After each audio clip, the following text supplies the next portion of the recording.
Marlène Schaff, son geste fort face au miroir pourrait s'accepter à 43 ans. Marlène Schaff, le miroir de la réconciliation ou l'éveil d'une âme blessée. Figure de proue de la Star Academy, Marlène Schaff est bien plus qu'une professeure d'expression scénique.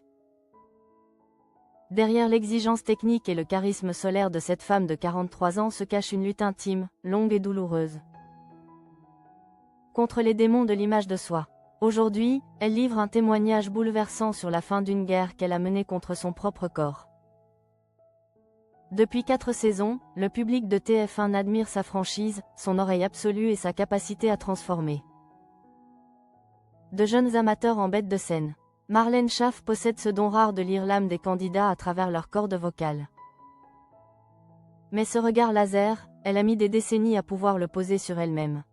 Dans une interview confession accordée au magazine Closer, l'experte de la voix a laissé tomber les masques pour aborder ses complexes avec une vulnérabilité désarmante.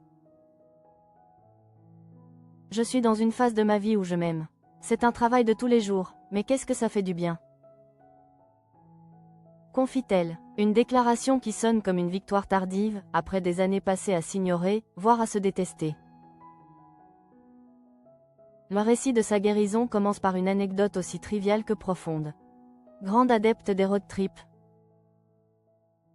c'est lors de l'entretien de son véhicule que Marlène a reçu sa plus grande leçon de vie. C'est en changeant l'huile de ma voiture que j'ai réalisé que je la choyais plus que mon propre corps. Avoue-t-elle avec une lucidité frappante. Ce constat brutal a agi comme une déflagration.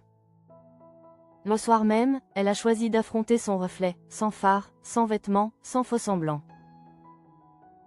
Un moment de vérité absolue où, seule face au miroir, elle a pleuré toutes les larmes de son corps pour lui demander pardon.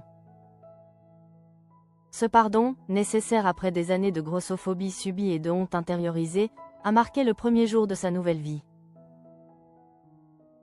Marlène Schaff ne cache rien de la prison mentale dans laquelle elle s'était enfermée.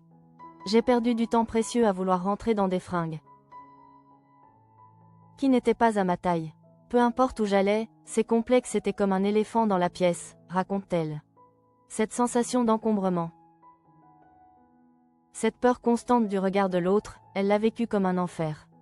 Un calvaire qui s'est intensifié lors de sa formation de professeur, où les cours de mouvement et de yoga étaient autant de tortures psychologiques. Je ne supporte pas qu'Kwon me touche. J'ai pas envie qu'Kwon me regarde, se souvient-elle avec amertume. C'est pourtant dans l'enseignement qu'elle a trouvé sa thérapie. En observant ses propres élèves, elle a reconnu les mêmes fêlures, les mêmes blessures liées à l'apparence physique. En les trouvant parfaits, malgré leurs doutes, elle a compris l'ineptie de sa propre souffrance.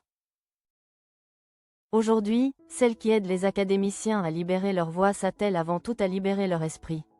Forte de son expérience partagée au micro de Julia Layani dans le podcast Conversation avant la fin du monde, Marlène Schaff transforme ses anciennes cicatrices en outils pédagogiques.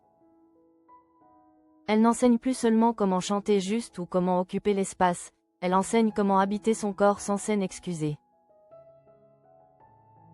En brisant le tabou de ses propres complexes, elle devient un phare pour tous ceux qui, dans l'ombre des projecteurs, cherchent encore le chemin